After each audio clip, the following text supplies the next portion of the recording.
Example 1, is there a linear correlation? Using the p-value and critical value method for the 9 pairs of data in the table and using a significance level of 0.05, is there sufficient evidence to support a claim that there is a linear correlation between Powerball jackpots and numbers of tickets sold? Okay, so here is the question. Is there sufficient evidence to support the claim that there is a linear correlation?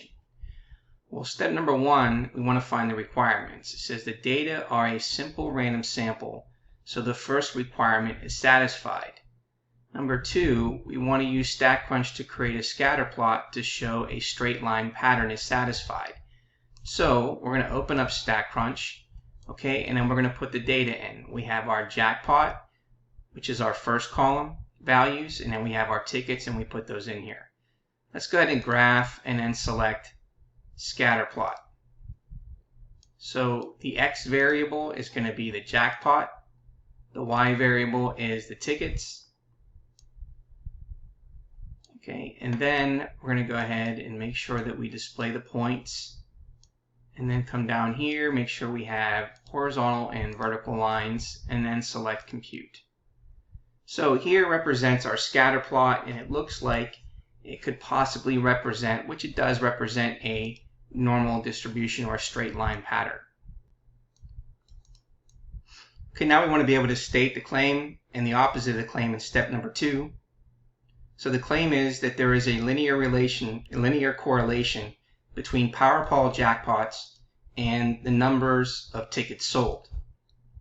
So the claim is that would be that rho is not equal to 0, meaning that there's a correlation, would then apply to the alternative hypothesis, and rho being equal to 0 represents no correlation, which would then be the null hypothesis.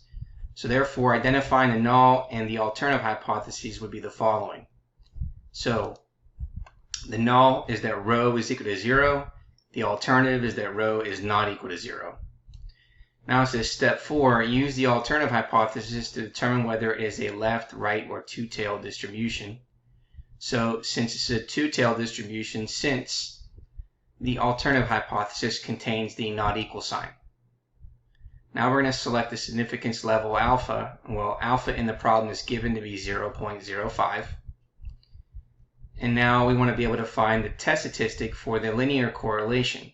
So we need to find out what R is. So if we go here and go into our data here in the StatCrunch, and we want to find the correlation between these two, we can go to Stat, select Calculators, or Summary Stats, go to Summary Stats, and then scroll down to Correlation, and then select both this value and this value, so those two columns, and then select Compute.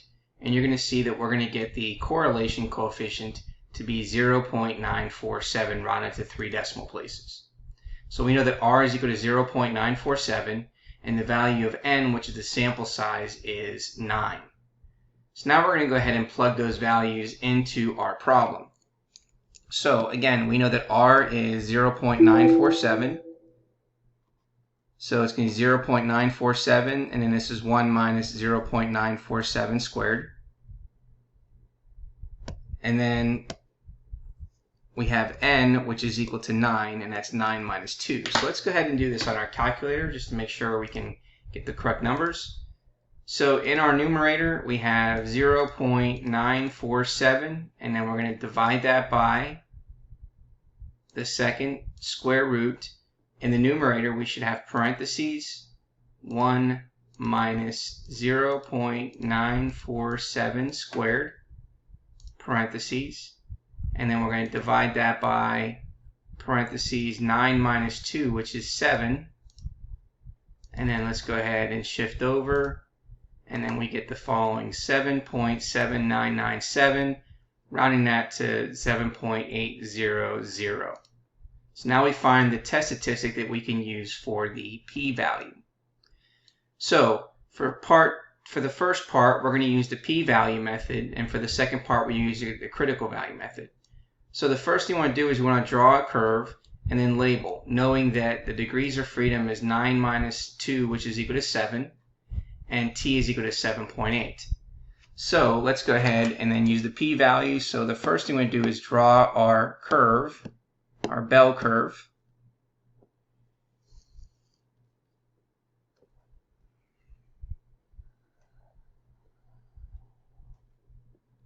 Okay, we know that the mean is 0, and then we know that our test statistic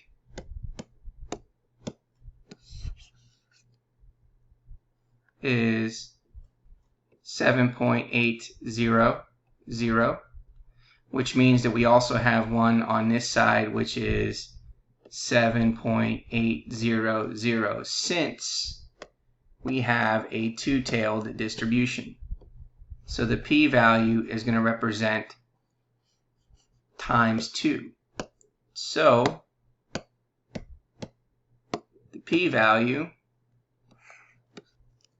is going to be 2 times that p-value, which is going to equal 2 times the probability that, so that's 2 times the probability that t, we can say, is greater than 7.800. So let's go ahead and find that probability using the t distribution. So we're going to open up our StatCrunch, go to Stat, go to Calculators. We're going to scroll all the way down to where it says t. And then what we're going to do is put in our degrees of freedom, which is 7. And then we're going to say greater than or equal to, and then we're going to put in the value of 7.800. And that gives us 0.0001. So this becomes 2 times 0.0001, which then gives us a p-value of 0.0002. So we get the following. We get a p-value equal to 0.0002. Now we want to make a decision. So if the p-value is less than or equal to the significance level, we support the claim of a linear correlation. If the p-value is greater than the significance level, it does not support the claim of the linear correlation. So the p-value versus alpha. Well, 0.0002 is less than alpha, which is 0.05. Therefore, we support the claim of a linear correlation. Okay, now let's go ahead and do this using the critical value method. So for the critical value method, we want to first find the critical values using table A6 to interpret R. We consider the critical values from table A6 as being both positive and negative and draw a graph. Okay, so we also know that the linear correlation coefficient R is equal to 0.947. And we know that alpha is equal to 0.05, and the sample size is given to be 9. So now what we want to do is we want to find that critical value. So what we're going to do is we're going to go to table A6 in the back of the book. So here's table A6. Okay, we look for the value of n, and the value of n is 9. And alpha is equal to 0.05. So if we come down here, we're going to see that the critical value is 0.666.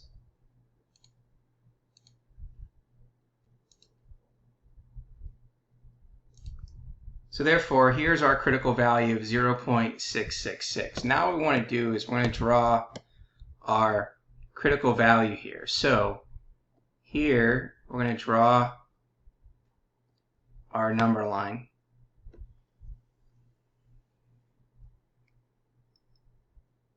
And so this represents -1. This represents +1. And then we have 0. Okay. And so what we want to do is we want to locate where are these critical values. Well, the critical values is plus or minus. So we have a critical value that's located here, and that's positive 0.666. And then we also have a negative critical value over here, which is negative 0.666. So we need to find out where is the correlation region. Well, here is the correlation region.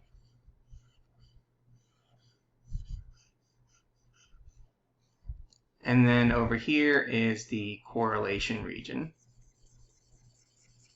So let's go ahead and notify that. So this is the correlation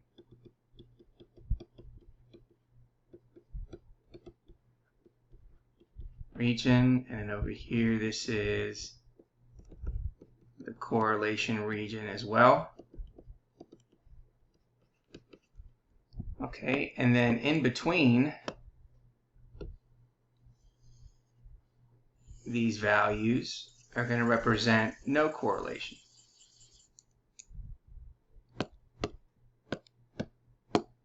So therefore this is no correlation.